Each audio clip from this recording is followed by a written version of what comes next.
ये क्या कर रहे हैं आप? आज मुझे पता चला कि मेरी बहन इतने दिनों से मायके में क्यों है।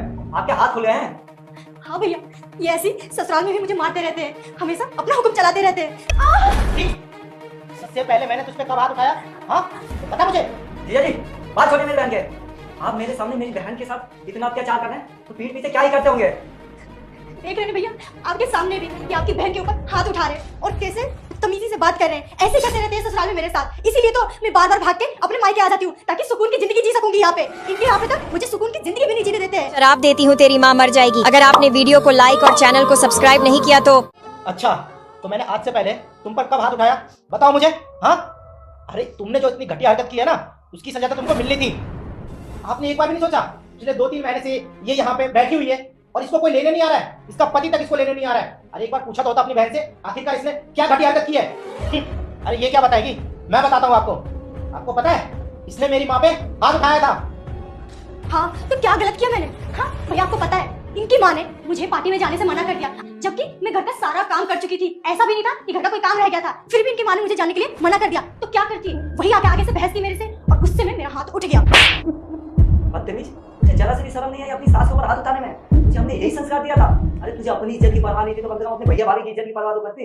आज आस पड़ोस के लोग जानेंगे तो क्या कहेंगे कि इसकी बहन कितनी बदतमीज है, अपनी सास के ऊपर हाथ उठा जाइए, अपने से बड़ों के ऊपर हाथ उठा जाइए।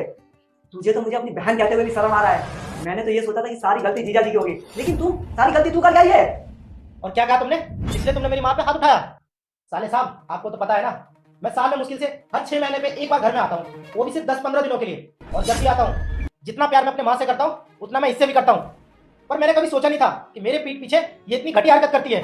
जीजा जी, मैं आपके सामने हाथ जोड़ रहा हूँ इसकी तरफ से। इसने जो गलती किया है इसको पछतावा तो होगा कहीं ना कहीं, लेकिन मैं आपसे सॉरी बोलता हूँ और प्लीज एक मौका इसे जरूर दे दीजिए। और तू सुन, आज के बाद अगर मायके आएगी तो बस 2-4 दिन के लिए और फिर चली जाएगी। जीजा जी, हमें माफ कर दीजिए। दीदी यहाँ 2 महीने से थी, इसलिए हमें लगा कि आपकी गलती है, पर यहाँ तो सारी गलती दीदी की है। अरे इसने जो हरकत की है ना, इसको तो मैं कभी अपने घर ना लेके जाऊँ, लेकिन आखिरकार एक आदमी हूँ, इसका पति हूँ।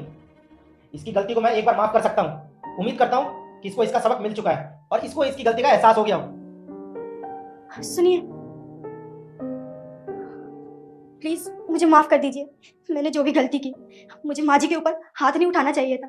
अरे वो तो मुझे अपनी बेटी जैसे प्यार करती है, वो मुझसे कितनी बड़ी है और मैं बेवकूफ उनसे बहस की और उनके ऊपर हाथ भी उठाए, जबकि वो मेरी भलाई के लिए बोल रही थी, मेरी अच्छाई के लिए बोल रही थी। लेकिन मैं ही ना समझती, जो उनकी बातों को नहीं समझ पाई, उनके प्यार को नहीं समझ पाई।